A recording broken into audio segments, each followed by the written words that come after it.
Hello everyone. I have been getting so much inspiration from these old design books that I've been collecting at thrift stores. In today's video, I am going to share with you how I painted my pantry floor in a checkerboard pattern using the inspiration that I found in all of these old design books.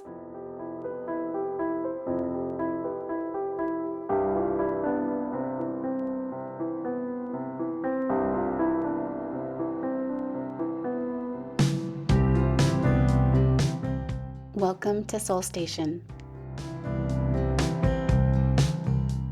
Our pantry is just right off the kitchen and we have pine floors in here just like the rest of the house, and we did a video where we showed you how we did all of our pine floors, and you can see more of our house in that video.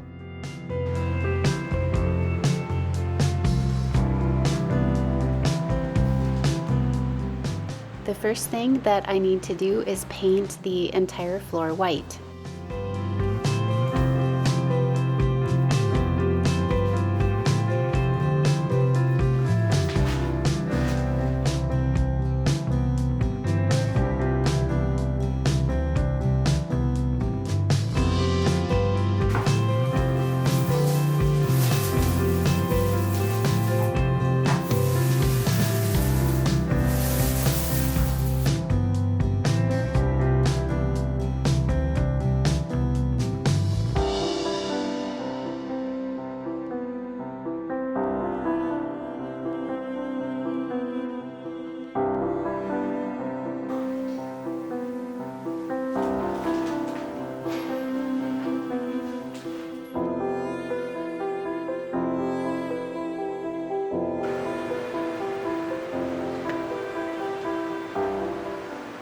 To get the right color that I'm after, I'm just going to mix up some paints that I have. You can see this one had quite a few lumps in it that I had to clean out. So I am mixing up a tan and a cream color, and then I'm going to add some gray because I'm trying to get the color to look similar to the French linen from Annie Sloan.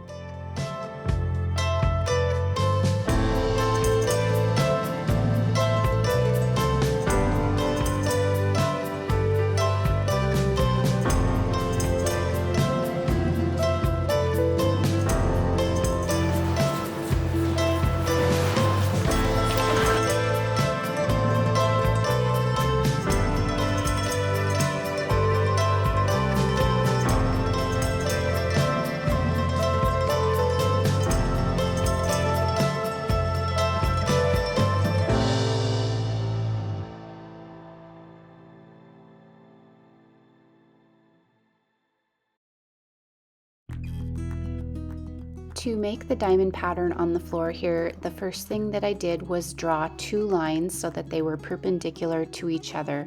And then I took a 12 by 12 tile and I'm using that to trace my square pattern.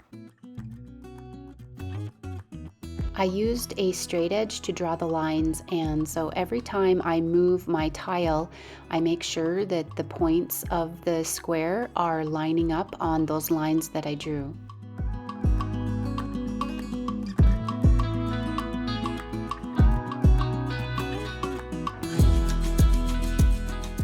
As I progressed with each square, I was able to use the previous square's line to line up the next square.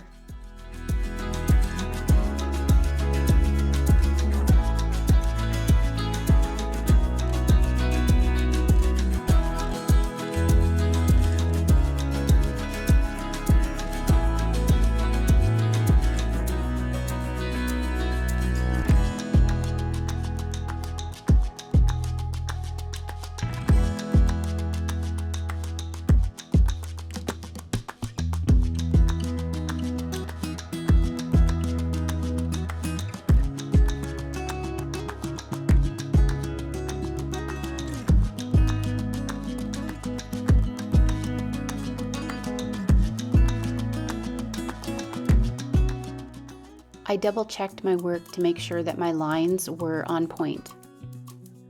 This reminds me so much of our lives. It doesn't take much to get us off course or to steer us in a different direction.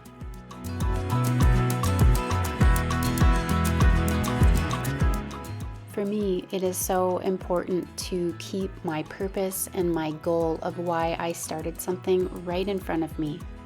It says in Psalms 119:105, "Your word is a lamp to my feet and a light to my path." So when I keep the Lord's word in front of me, He will light the darkness for me and He will make the crooked places straight. Along the wall where I couldn't get the tile next to it to draw the lines, I just used the straight edge to draw that line in there. Now that I have all of my squares drawn out, I can start painting.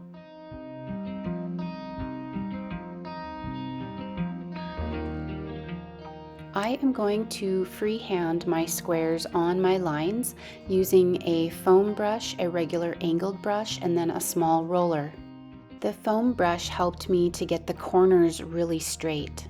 With the angled brush, it made it a lot faster to follow my line and cut that in. And then I was able to fill in the square with the roller, and that was faster as well. And I applied every square really heavy because I did not want to have to come back and do a second coat. If you decide to paint this type of a floor, you might want to use blue tape. You might not want to freehand your squares. I really enjoy painting like this and cutting in with a paintbrush. I knew that the blue tape would just take longer and it would be an extra cleanup mess, and you still have paint that seeps through blue tape quite often, and so I decided not to do it that way.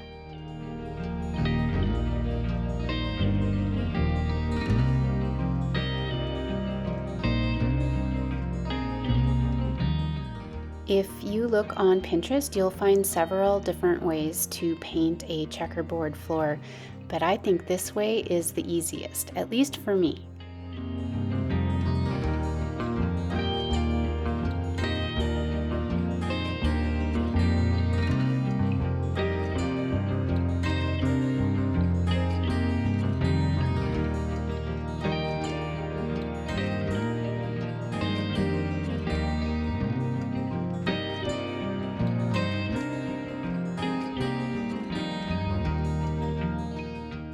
I'm not worried about having perfect lines, and I actually welcome the time-worn look that this floor is going to get over using it.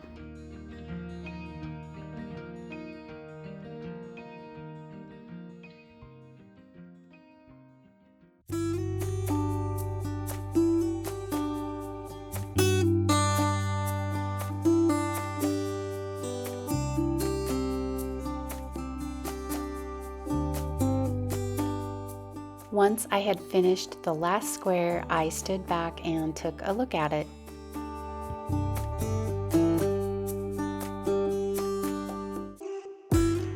The last thing I'm going to do is use the white paint to touch up all of my pencil lines.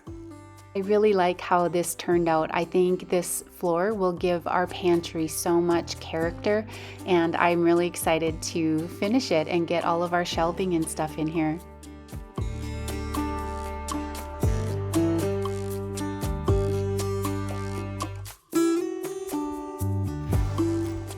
In my next video, I'll be sharing with you how I updated a vintage green velvet sofa that I found at a thrift store.